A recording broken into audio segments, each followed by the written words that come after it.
ভ্ৰমণ কৰাটো এটা ভাল অভ্যাস। ভ্ৰমণ কৰিলে মানুহৰ মন আৰু শৰীৰ প্ৰফুল্লিত হৈ থাকে।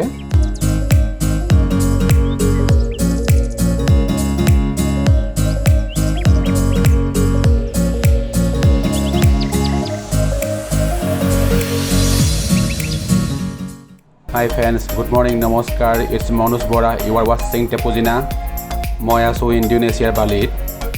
আজি আপোনালোকক লৈ যাম সৌন্দৰ্যৰে ভৰপূৰ এখন অতি মনোৰম ঠাইলৈ, য'ত এক নৈসৰ্গিক দৃশ্য দেখিবলৈ পাব।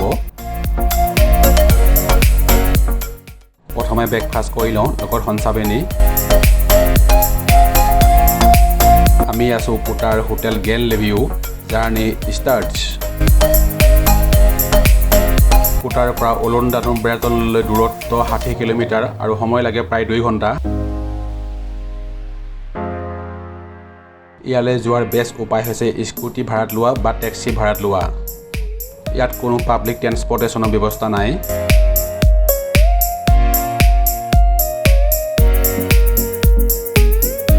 এণ্ট্ৰি ফিজ 250 টকা ফৰ এডাল্টছ আৰু চিলড্ৰেনৰ কাৰণে 125 টকা।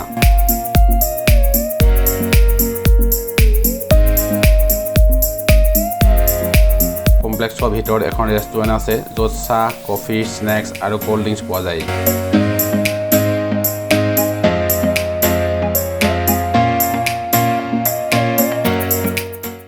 উলুন দানু বেৰাটন এটা বিখ্যাত আৰু জনপ্ৰিয় হিন্দু মন্দিৰ।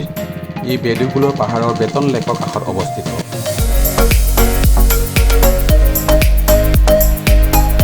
বেটন লেক সাগৰ পৃষ্ঠৰ পৰা প্ৰায় 3600 ফুটৰ ওপৰত। বেটন লেক বালিৰ দ্বিতীয় সৰ্ববৃহৎ লেক আৰু ইয়াৰ পৰা গোটেই বেদুগুল এৰিয়াত পানী যোগান ধৰা হয়।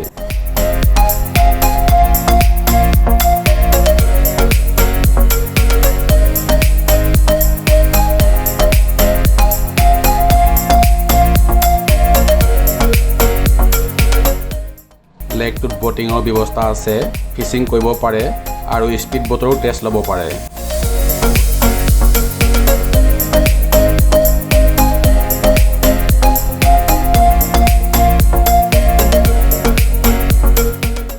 চহৰৰ ভিতৰত সোমাই বাওঁফালে এটা বৌদ্ধ স্তূপা আছে। ভিতৰত সোমাই গণেশৰ ষ্টেচু এটাও আছে।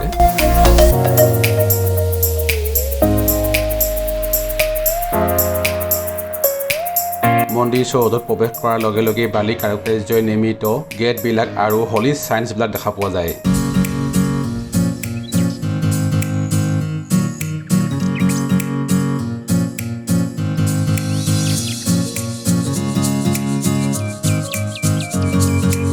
মন্দিৰটো নিৰ্মাণ কৰা হৈছিল 1633 চনত ৱাটাৰ লেক আৰু ৰিভাৰৰ গতে দেৱী দানুক পূজা কৰাৰ অৰ্থে।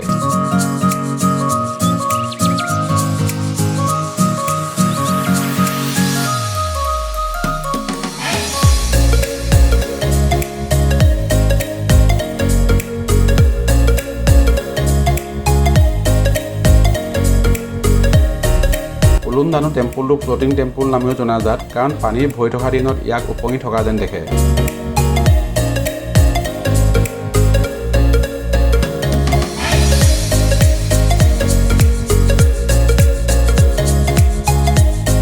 কমপ্লেক্সৰ ভিতৰত 3টা মেইন হলি চাইন্স আছে, যিকেইটা ব্ৰহ্মা বিষ্ণু মহেশক পূজা কৰাৰ অৰ্থে উৎসৰ্গা কৰা হয়। 11 খলপীয়া হলি চাইন্সটো বিষ্ণুক পূজা কৰাৰ অৰ্থে, 7 খলপীয়াটো ব্ৰহ্মাক পূজা কৰাৰ অৰ্থে আৰু 3 খলপীয়াটো শিৱক পূজা কৰাৰ অৰ্থে।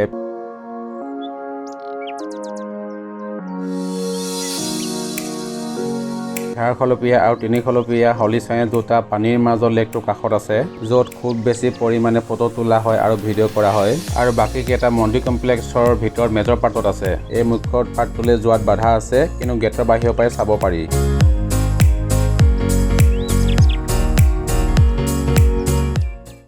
মন্দিৰ চৌহদত প্ৰৱেশ কৰাৰ লগে লগে কিছু সময় থৰ লাগি চাই থাকিলোঁ। প্ৰকৃতিৰ কি যে অপূৰ্ব সৃষ্টি, ই বৰ্ণনাতীত।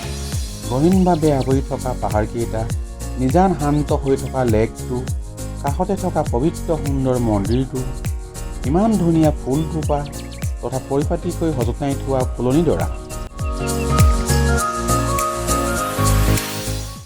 ৰিপ ৰিপ বতাহজাকে ফুলৰ পাপৰিৰ লগতে মুখ ও চুলিত পৰশ সানিলেহি। মলয়াইৰ বাৰ লাগি ফুলৰ সুগন্ধিয়ে দেহ মন পুলকিত কৰি তুলিলে। এক অবুজ ভাৱনাত মগ্ন কৰিলে। যি ভাৱনা হয়তো কৈশোৰ বা যৌৱনতো বহা নাছিল। সেয়ে কৈছোঁ, ই এক ভগৱানৰ সুন্দৰ সৃষ্টিৰাজি। এই অনুভৱ যেন সপোন পৰিহে। ইয়ালৈ আহক এবাৰ আৰু ইয়াৰ সৌন্দৰ্য উপভোগ কৰক।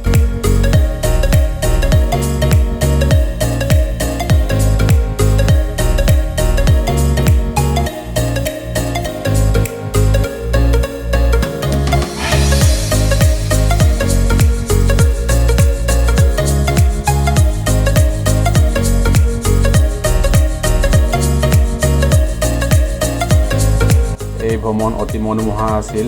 ৩-৪ ঘণ্টা অতি সোনকালে পাৰ হৈ গ'ল।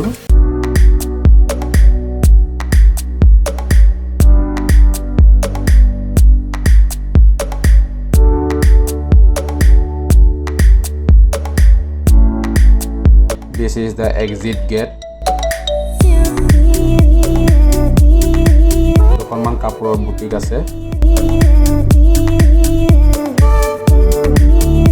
পুনৰ যাত্ৰা উবুৰলৈ।